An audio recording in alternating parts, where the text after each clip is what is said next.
Jeffrey in Harrow. Jeffrey. Yeah, good morning, Mr. Lammy. Good morning. Definitely not. They should not go. And I really want to have a go at you. The reflection is a very poor reflection on you and on LBC, the amount of time you've been spending in all your periods as a presenter on trying to get rid of them, either on Partygate or on Wallpapergate and now on PCN Gate or whatever it is. My view of it is that you're trying desperately to get rid of them because of the cowardice of you and the party that you're unfortunately a member of. Well, not unfortunately, a good party, but because you're afraid to face them in an election because they are actually electoral winners. And if you can get rid of them by any pretext that you can, you will. And that's what you're doing. And the degree of time you're spending on is more a reflection on you than it is on them, in my opinion. And it's also, finally, because the Labour Party over many years now has been unable to present the electorate with any policies that are remotely attractive.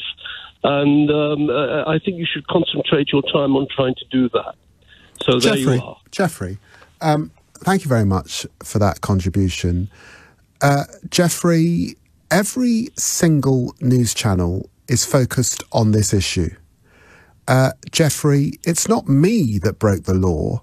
It's Boris Johnson and Rishi Sunak. It's not me that's broken the ministerial code. It's Boris Johnson and Rishi Sunak. It's not me that's lied to Parliament.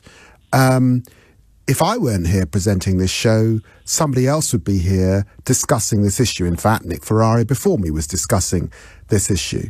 Every single news channel, and very sadly, all across the globe, at this very serious time, they are discussing Partygate because there were restrictions all across the globe and no other leader was found partying. Not just one party, but 16 parties over the course of this period. Not just one fixed penalty notice, but 50 fixed penalty notices.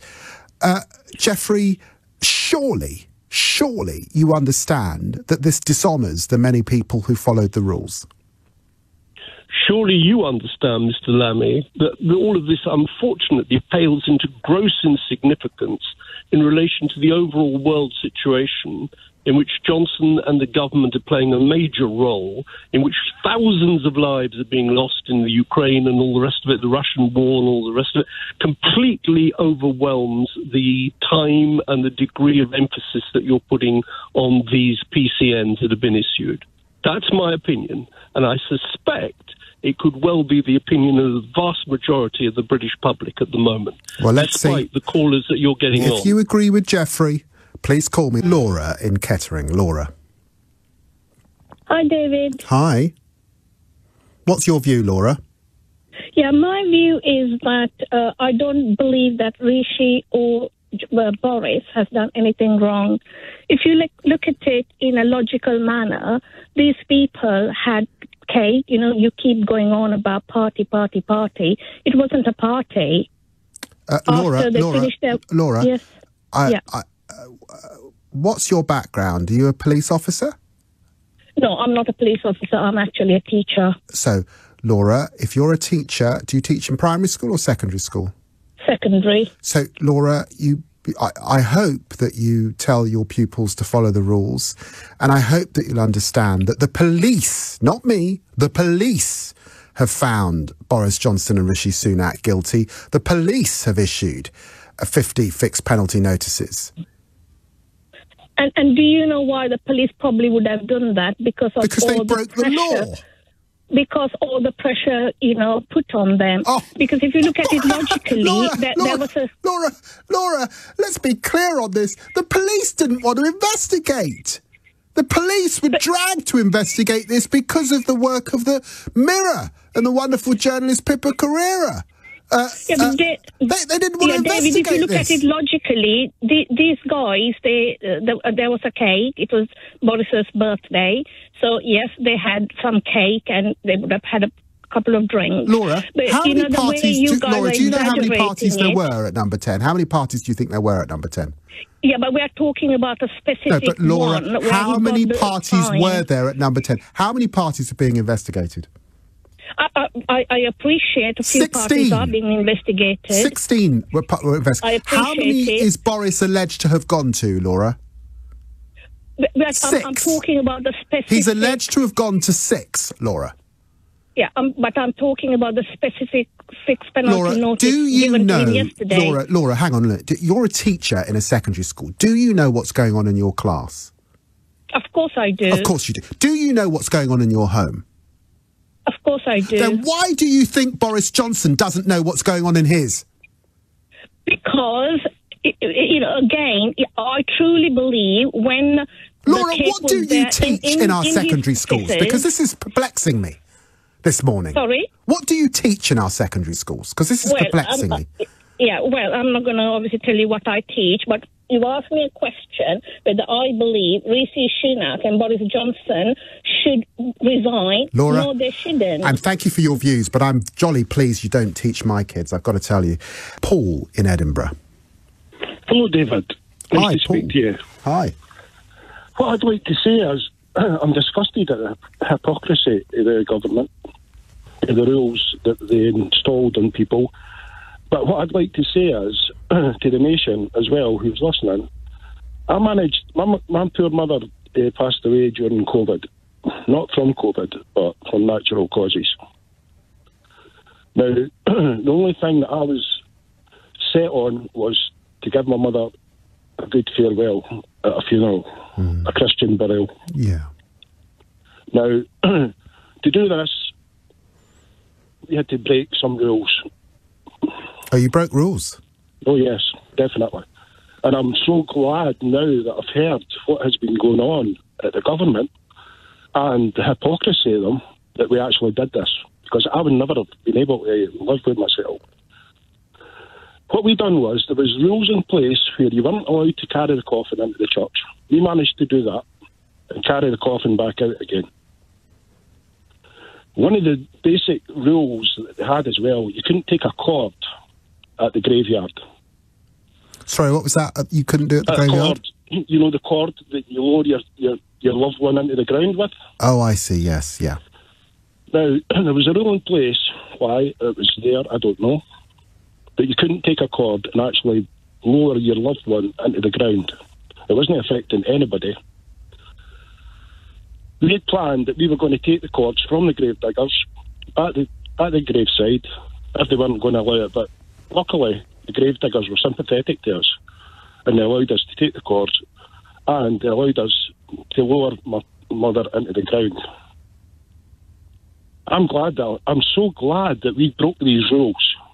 The problem is, Paul, the problem is you broke the rules. Hearing that Boris Johnson was breaking the rules, I suppose what you're saying is, I'm glad I wasn't a mug. I'm glad that I gave my mother the send-off that she deserved. Exactly. And I'm glad that we got round some of the rules that we didn't accept. The problem is, do we want to live in a society where everyone routinely breaks the rules, breaks the law? Let's be clear, it's not just rules, it's breaks the law because we have a leader that thinks it's okay, and it never occurred to him that he was breaking the law, i.e. that ignorance is the defence. Is it okay to live in that kind of society? I've got to say, as a lawyer, I don't want to live in that kind of society. I don't want my kids to grow up in that kind of society. Exactly, I agree with you 100%. But when you hear what actually has been going on, one rule for them, one rule for the common man, then why should you live by their laws? That's the way I see it. And to have Boris Johnson trying to stop a third world war, it's pathetic. How would you feel if the police pitched up now and you had a fixed penalty notice? I would love it. £50 would be worth it all day long. 50 quid for to give my mother a decent send-off. No problem whatsoever. John in Wallington. John. Hi, David. Hi. Yeah, I'm sure I'm not the only one, David. I find it a little bit disconcerting that we're having this conversation right now. Because I'm sure you don't need reminding that President Putin has put Russia's nuclear forces on a high state of readiness. And everywhere he goes, he takes that red button, that red nuclear button with him. And if he does decide to launch a tactical or strategic nuclear strike, and we have to respond in kind, is this really the time to talk about changing our Prime Minister? John, in our system, we have a system of cabinet government. In terms of the day-to-day, let me tell you, our Foreign Secretary, Liz Truss, is on the details. She has to be. It's the nature of her job, and she's got thousands of civil servants in the Foreign Office to assist with her. I've got to tell you, after finishing the show today, in my role as Shadow Foreign Secretary, under Privy Council terms, I'll be leaving LBC, and I too will be going for a briefing from those who keep us safe and our intelligence services. Of course, the situation in Ukraine is serious, but I've got to tell you, in my experience, and I've sat with foreign secretaries from Sweden, from Finland, from Germany, from the United States. This is engaging the whole of NATO, the whole of the European Union, and much of the British cabinet and indeed shadow cabinet. The idea that only Boris Johnson can stay in office to deal with this is fanciful. Well, if that's your answer, that's okay if you think it's all in hand. But personally, I find it disconcerting. I would say, tell the government to put the £20 back on universal credit and leave Boris where he is. If you want him out, vote him out at the next election. This is the most serious time I've ever been in my life. I've never seen the world so close to an apocalypse, David. Well, John, they're obviously, of course it's very serious. No one doubts it's very serious. I have to say, at the beginning of this crisis, Boris Johnson wasn't very present. He's got more present as the crisis has gone on, for sure, but he wasn't very present at the beginning of this crisis. Much of it was being handled by Liz Truss, because I know I saw it day to day. But similarly, there are people listening who prior to this crisis were caught up in the midst of the other crisis. And the other crisis was the pandemic and the many, many people who were losing their lives and the restrictions that were placed on people's lives by Boris Johnson. And that is why I think, John, people feel as strongly as they feel. But I hear what you say. It'll be interesting if other callers agree with you. Thanks so much for calling in. Brian in Glasgow. Brian. Oh, hi, David, and thank you so much for quickly, taking Brian, my we've call. got time upon us, but... Yeah, I think the Prime Minister should be left to get on with the job. I think Vladimir Putin must be killing himself laughing at a Prime Minister being hauled over the coals for having a slice of cake. He's been democratically elected to do a job. Let him get on with it and forget about the cake. Yeah, OK, well, that's your view, Brian. I'm going to leave it there. Joanna in Havering. Hello. David, first of all, I just want to say that I thought you were really rude to the teacher who spoke to you some minutes ago. I think it's extremely rude to say you wouldn't want her to teach your children. That is really unacceptable, and I'll just put that out there. Joanna, Joanna, I am entitled to have a judgment about who I would like to teach my children, and a teacher that comes on air, and there were lots of people texting and tweeting in at the time, who basically says the rules don't matter, who basically says... she didn't say that. She just said she didn't see it as a party. She didn't see it as a party? No. Yeah, but then I put questions to her about the 50 occasions, the 50 fixed penalty notice, about the 16. She didn't seem to know the details. I think that's fair enough. But anyway, Joanna, do give me your view.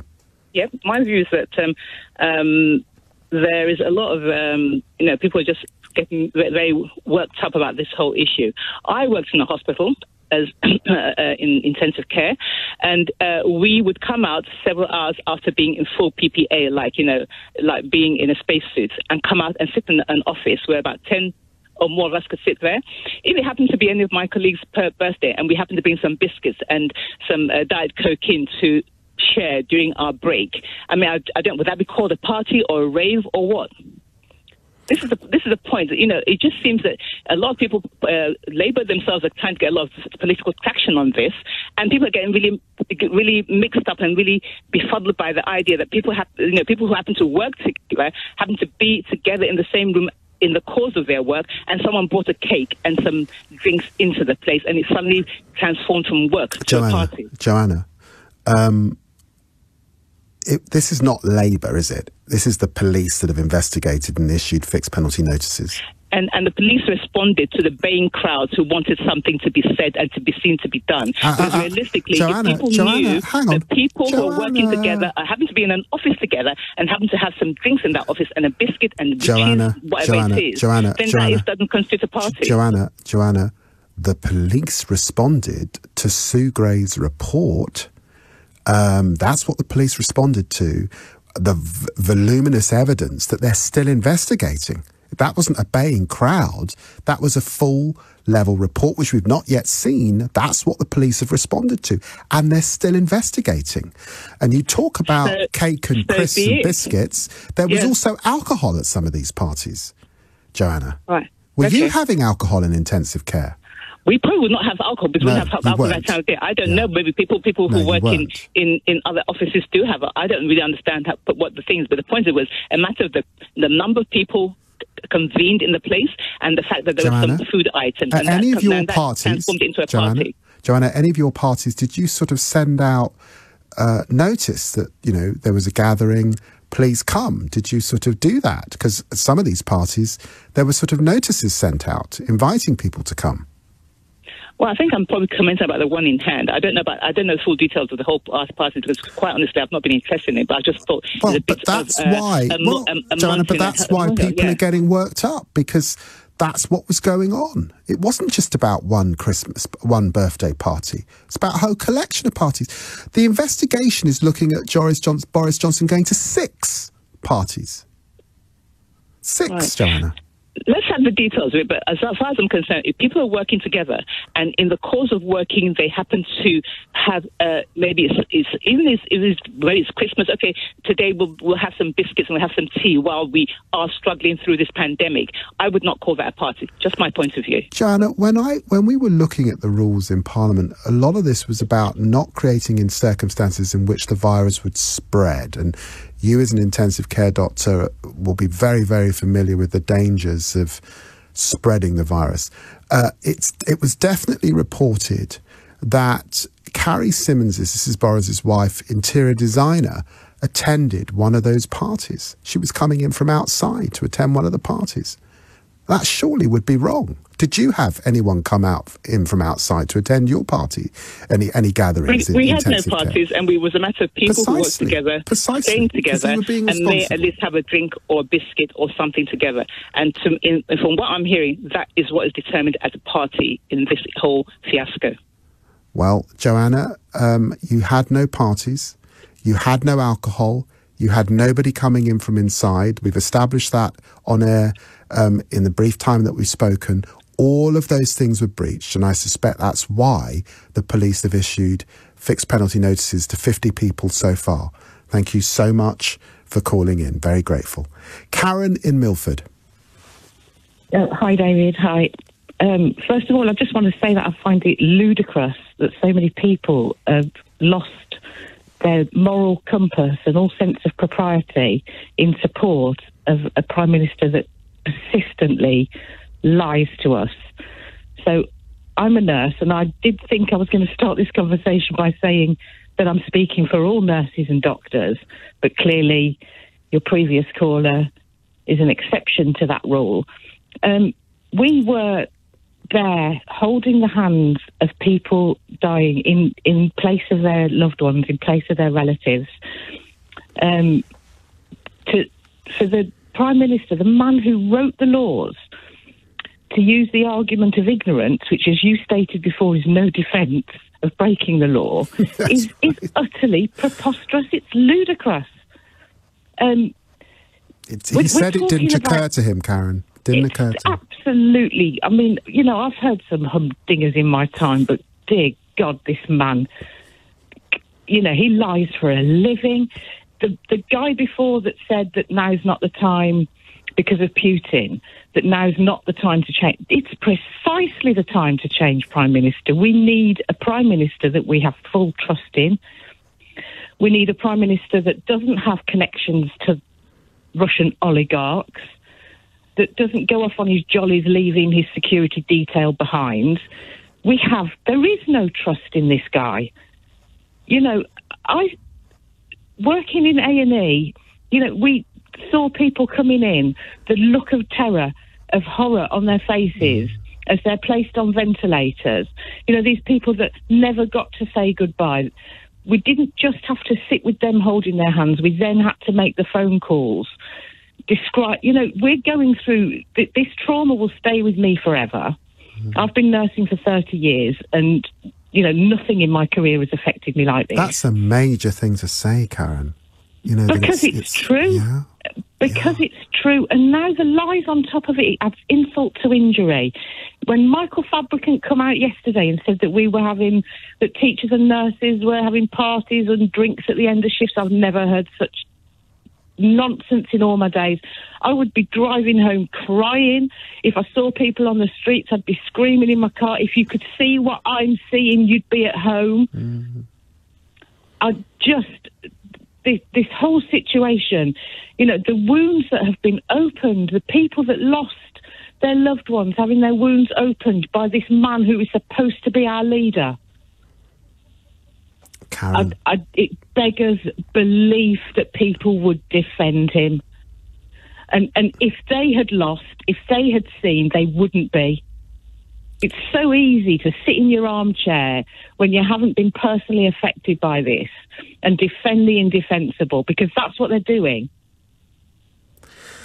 Karen, it's why I got so upset with that teacher, because I don't want a teacher to tell my kids it's okay to break the rules. Yeah. I just don't want that. I don't want that. I want a higher standard, Karen. Absolutely. A higher standard. I demand a higher standard. Yeah, but if that standard is lost and dropped and thrown to the wall by the Prime Minister, then where does it leave the rest of us? Absolutely.